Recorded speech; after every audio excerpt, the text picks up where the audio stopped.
Hello and welcome to our new series, Passive Pulse. We're thrilled to introduce you to the world of passive investing and tell you how these funds could potentially help you achieve your financial goals. Passive mutual funds are a smart, low cost way of investing in equity and debt markets, and they've increasingly become popular in the recent past amongst young and new investors. We will be joined by Arun Sundaresan in this series, who will aim to break down the investing strategies and potential benefits of investing in passive funds. Hi, Arun. Thank you very much for joining us today on this special series, Passive Pulse. Arun, start by throwing some light on passive funds, what they exactly are and what types are there. So passive funds actually invest exactly as per an index.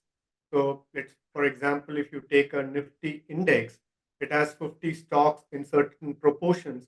It invests exactly as per those stocks, or it invests in commodities like, let's say, gold and silver. So unlike active mutual funds, there is no fund manager who decides how much to invest into which stocks, or in the case of debt mutual funds, which securities to buy, when, sell. It replicates an index, as we call it. So that's the basics of passive investing. Broadly, passive investing can be broken into two types: one, exchange traded funds or ETFs, and index funds. So those are the broad two types of passive. Right. So, Sundaresan, talk to us about ETFs and how one can invest in ETFs. ETFs or exchange traded funds, as the name itself suggests, these are funds which are listed on the stock exchanges and they can be traded through the stock exchanges. So, therefore, think of buying and selling a stock. A lot of investors would be familiar with that. So, how you need to do that? You obviously need to have a stockbroking account, a demat account, and you start, transacting through those exchange traded funds. So that's how simple they are. They're slightly different from a normal mutual fund where you will be able to transact only at the end of the day based on the end of the day NAV. Here you can transact anytime during the day based on the prevailing prices on the stock exchanges itself. So that's the concept of ETF. And very simply, investors need to have trading accounts just like the way they need to have in the case of dealing with stocks or bonds. Right. Arun, can you tell us why ETFs are known to be low cost investment tools and also its tax implications? Okay, so one, because there is no concept of active fund management, which means that there is no team of research and fund managers who need to evaluate a whole lot of stocks. There are tremendous resources that need to be deployed to do that. So that part is not applicable for exchange traded fund. You save on that cost. You're simply replicating. Therefore, essentially, it becomes low cost. So that's the big difference in terms of cost. Second, in terms of tax implications, the tax implications are very similar. It is similar to the underlying assets. So whatever equity taxation is applicable to a fund, the same taxation will be applicable to ETFs. Similarly, for fixed income taxation, so ETF in a way is a vehicle, is a means to invest into the markets. Depending on the underlying assets, your taxation will be very similar to other funds. Mrs. Suresh, let's now jump into how an investor can invest in these funds, right? So, how does the investor select the right index fund or an ETF? So within passive funds, both under ETFs and index funds, there are a variety of strategies available. So one, you have various asset classes. You have equity exchange traded funds. You have debt ETFs or index funds. Likewise, you have commodity based products as well, like gold, silver, etc.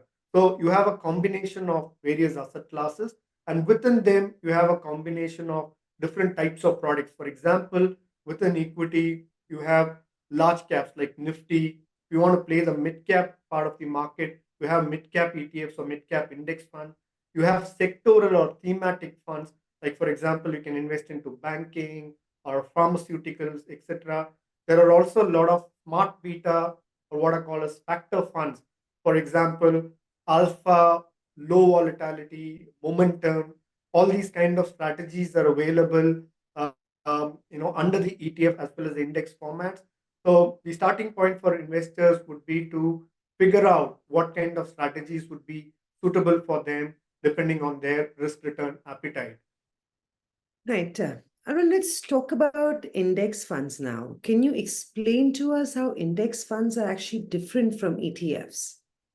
So index fund in a way is similar to ETF in the sense that it replicates an index. As I said, there is no active decision making, which goes for which stock to buy, what to sell, etc. It replicates an index. So to that extent, there is a similarity. The difference actually happens in the way they operate. While exchange traded fund is a listed product, one can transact during the day on the stock exchanges. An index fund is like a normal mutual fund where you get end of the day NAV.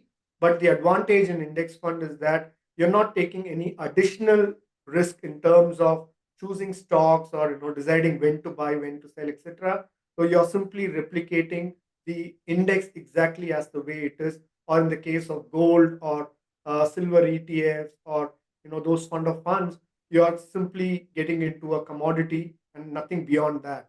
So that's the basic difference between index funds and ETFs.